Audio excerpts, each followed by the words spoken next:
Halo, berjumpa dengan saya di sini Ronald WN. Hari ini kita akan mempelajari dasar dokumen. Yang pertama kita adalah mempelajari ruang kerja Microsoft Word itu sendiri. Seperti yang kita ketahui bahwa Microsoft Word itu hampir sama dengan Excel dan PowerPoint. Dikarenakan Microsoft ini sangat menjaga bagaimana area kerja ribbonnya itu sangat mirip, sehingga pengguna itu ketika berpindah dari Microsoft Word, Excel, dan PowerPoint itu sangat mudah. Oke, di bagian ini kita melihat terlebih dahulu ada beberapa bagian yang perlu kita ketahui atau mungkin sudah sangat familiar ya. Saya hanya mengulang kembali saja. Jadi ini adalah rule ya, ini untuk mengatur teks kita ya. Oke, kemudian di sini yang pertama, di sini ada page. Page ini untuk menunjukkan jumlah dari dokumen kita, jumlah halaman yang ada di dalam dokumen kita. Kemudian ini adalah menunjukkan jumlah dari kata yang kita ketik di dalam dokumen itu. Ini penggunaan bahasa ya. Selanjutnya ada yang namanya read mode. Kalau misalnya kita coba klik di sini, maka dia akan menyembunyikan semua ribbon atau tombol-tombol yang ada di sini. Untuk mengembalikannya kembali, kita tinggal klik yang di sebelah kanan ini, print layout, maka dia akan kembali. Sedangkan apabila kita ingin menyajikan sebuah layout untuk web ya, yang biasa kita upload nantinya dalam bentuk HTML, kita bisa mengklik ini, web layout. Nanti layoutnya akan berubah menjadi layout di internet. Untuk mengembalikannya tinggal kita klik lagi ke tengah ini, dia akan kembali ke bentuk aslinya atau bentuk print layout. Kemudian ini adalah untuk membantu kita memperbesar kalau kita geser ke kanan, dan juga memperkecil kalau kita menggeser ke kiri dari dokumen kita jika kita ingin lebih jelas melihat teksnya. Itu untuk yang ruang kerja Word. Selanjutnya kita juga perlu memahami mengenai ribbon. Apa itu ribbon? Ribbon ini adalah bagian atau perintah atau fungsi yang dikelompokkan menjadi beberapa tab ya. Nah, di sini kita bisa melihat di sini ada beberapa tab ya. Ada tab home. Tab ini berisi perintah clipboard dasar, formatting, style, comment, insert, delete, dan seterusnya ya, seperti ini. Kemudian juga ada insert. Insert ini berisi perintah untuk memasukkan sesuatu ke dalam slide. Misalnya seperti shape ini ya. Nah, kemudian bisa berupa gambar ya, berupa gambar. Kemudian juga bisa berupa smart art. Nah, ini bisa juga kita menambahkan header ini ya, maupun footer ya, nih, ataupun juga page number.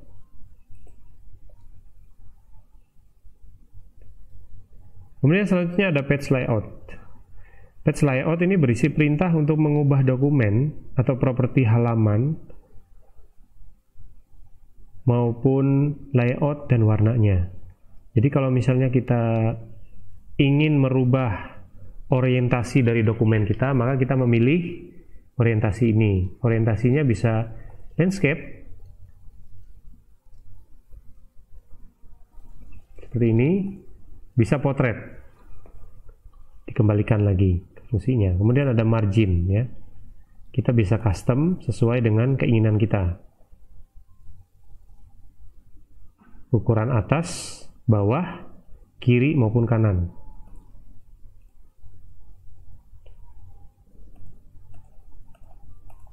Untuk kertas kita juga bisa atur seperti ini. Oke, itu adalah bagian dari page layout. Kemudian berikutnya adalah reference. Bagian reference ini berfungsi untuk membuat daftar isi, ya, dengan menggunakan table of content. Kita bisa menggunakan insert footnote untuk membuat catatan kaki atau kutipan, atau kita bisa membuat kutipan, keterangan, ya. Mohon maaf, tadi kalau yang ini bukan untuk kutipan, ya, tapi untuk catatan kaki, sedangkan yang ini adalah insertasi untuk kutipan, ya.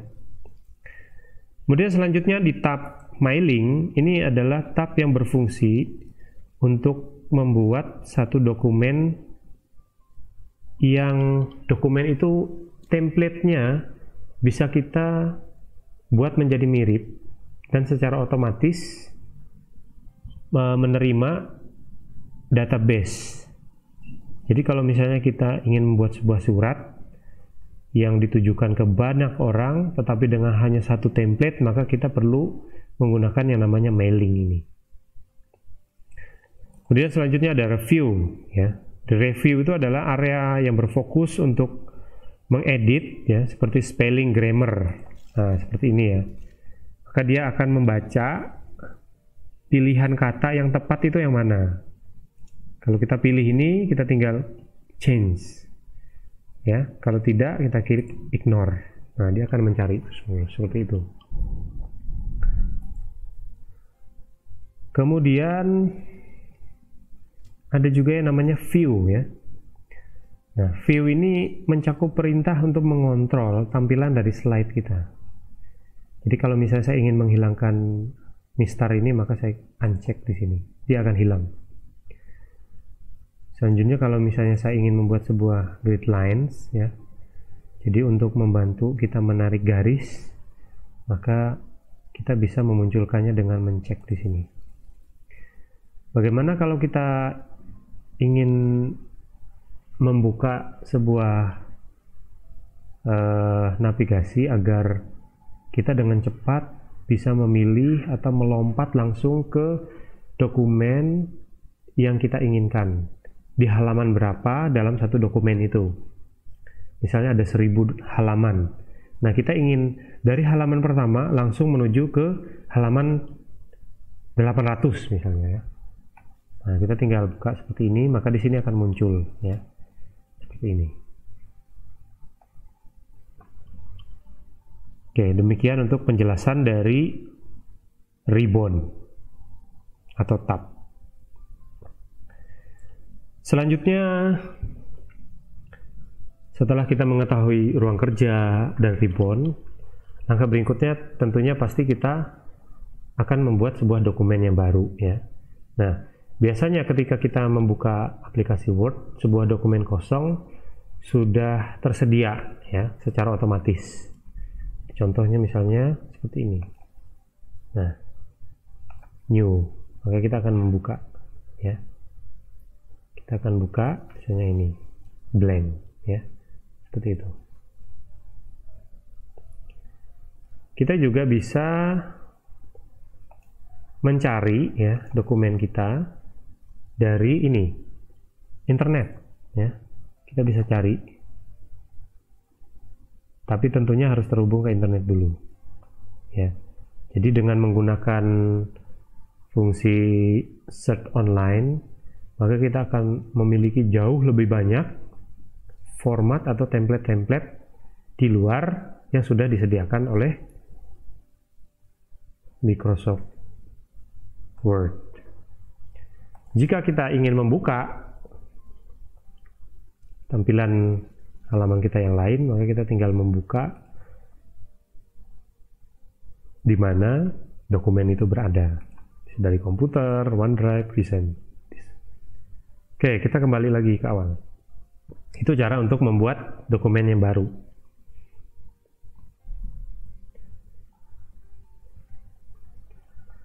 Oke, selanjutnya setelah kita membuat sebuah dokumen yang baru, kita tentunya akan merencanakan dokumen kita ini kita buat seperti apa. Jadi untuk merencanakannya ya, terlebih dahulu kita harus membuat sebuah outline atau garis besar. Nah, hal ini untuk membantu pengguna untuk dapat membuat heading atau subheading, sehingga kita secara cepat akan memiliki sebuah rangka kerja. Ya. Ibaratnya itu kalau kita membangun sebuah rumah, maka kita perlu satu fondasi. Jadi dengan fondasi itu maka sebuah rumah itu dapat berdiri dengan kokoh. Pada setiap dokumen profesional itu ada semacam elemen kunci yang harus kita punya ya. Sebagai contoh, misalnya ya, elemen kunci dari rangka kerja itu. Jadi ada halaman cover, kemudian ada daftar isi, ada ringkasan eksekutif, ada pandangan, ada badan, dan kesimpulan. Nah, untuk memulainya, mari kita bersama-sama membuka sebuah dokumen baru ya, seperti ini. Kemudian selanjutnya kita pilih view dan kita pilih outline. Nah, yang pertama kita buat ya adalah judul. Kemudian yang kedua kita juga lanjut kata pengantar.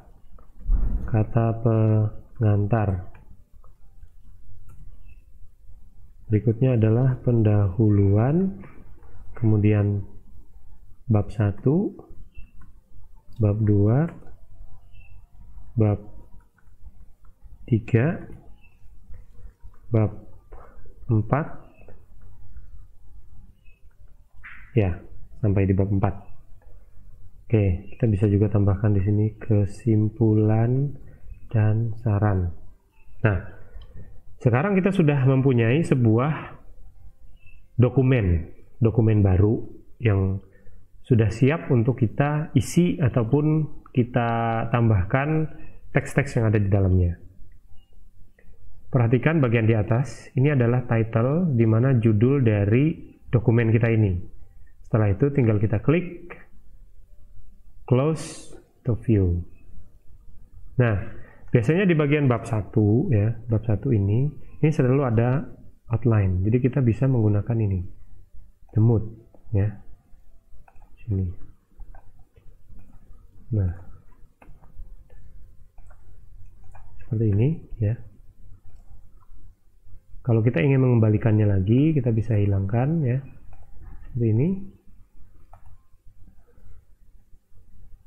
Levelnya bisa kita hilangkan. Oke.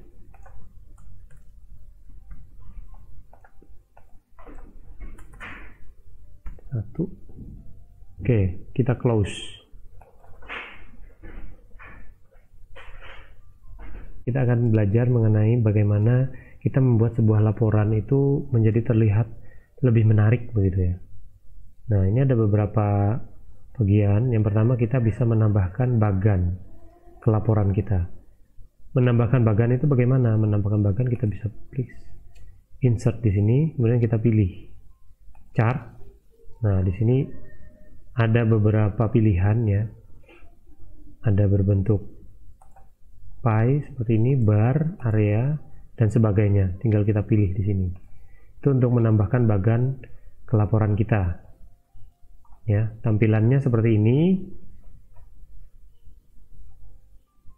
Bisa dipelajari ya di tutor listennya yang Microsoft Word. Nah, kemudian ada untuk mengaplikasikan word art ya. Jadi di bagian ini kita bisa mengaplikasikan word art. Dengan word art maka contoh di sini kan ada satu laporan penjualan ya yang dilihat per bulan. Ini bagaimana cara kita membuatnya? Nah, di sini akan muncul. Oke ya. Kemudian selanjutnya memasukkan gambar atau menyisipkan gambar ya. Menyisipkan gambar. Jadi ketika kita sudah membuat sebuah gambar, maka di sini akan muncul sebuah objek baru ya. Dengan muncul format ya, seperti ini. Nah, formatnya bisa kita pindah-pindah. Kalau format seperti ini, maka bentuknya adalah wrap text behind text ya. Kalau misalnya kita buat wrap text, kita lihat dulu ya, wrap text in front of text, maka dia akan berada di depan seperti ini ya. Demikian. Kita juga bisa mengatur supaya posisinya ini bisa berpindah ya, terbalik seperti cermin begitu ya. Jadi kalau misalnya kita lihat di sini ya, cara membaliknya adalah dengan menggunakan flip ya, flip. Nah, flip horizontal ya. Lalu di sini flip. Nah, flip horizontal, flip vertikal. Jadi untuk membalik supaya kesannya menjadi seperti cermin ya, kita bisa membalik tampilannya. Ini untuk menyisipkan gambar ya.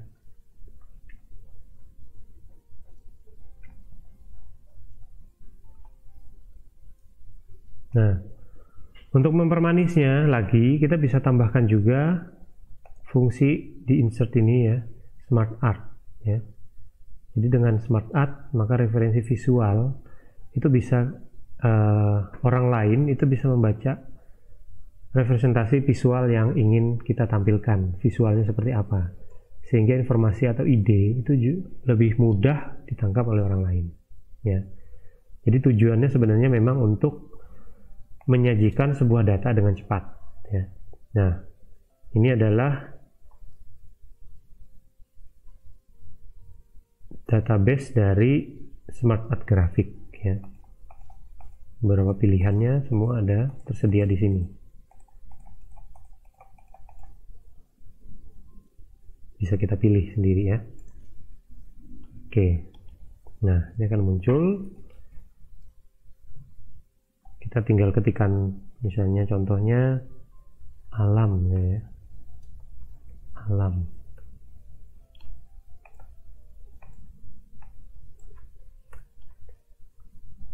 Bukit ya. Itu. Kita bisa hilangkan, kita hapus ya, atau kita tambahkan dengan kita menekan enter.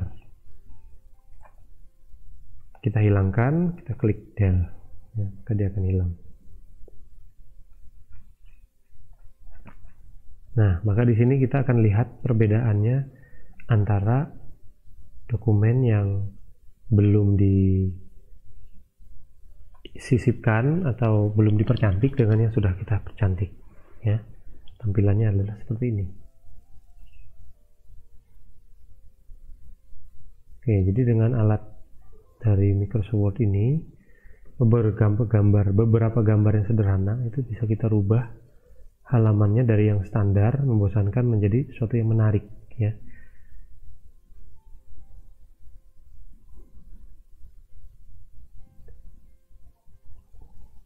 Oke, terima kasih pada yang terhormat ya. Kemudian Bapak melalui undangan ini kami mengharapkan kehadiran Bapak pada hari Kamis tanggal misalnya ini ya, misalnya 22 Juni 2020, tempat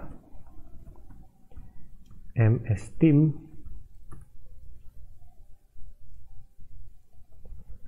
untuk dapat menghadiri rapat terbatas untuk membahas agenda yang telah kita rencanakan minggu lalu. Demikian undangan ini kami buat.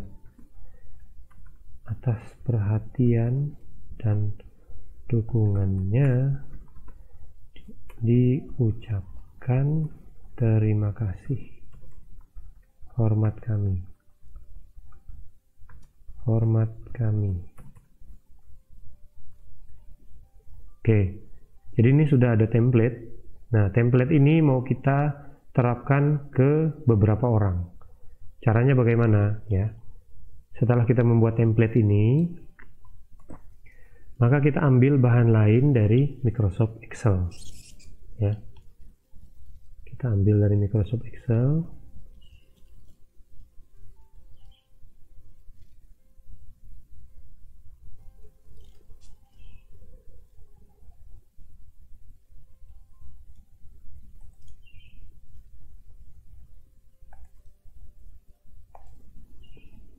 Oke, kalau sudah terbuka, kita pilih ini.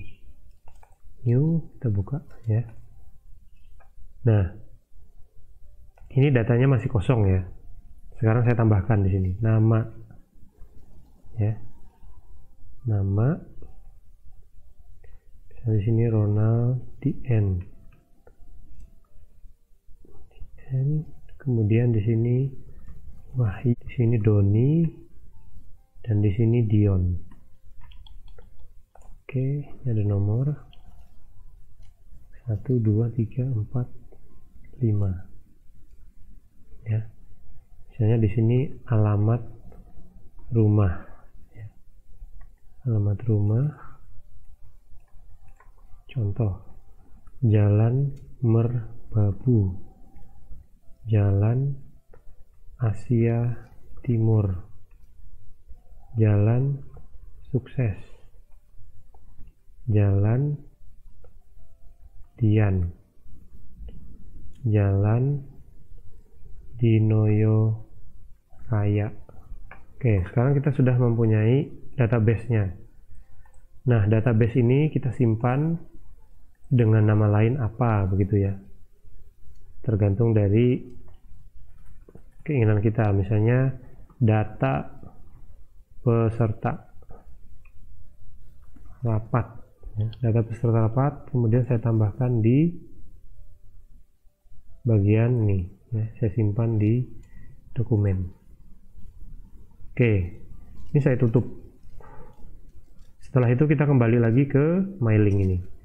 Nah, langkahnya adalah kita pilih mailing, kemudian kita pilih di sini bisa menggunakan ini dengan Outlook atau yang sudah kita buat tadi.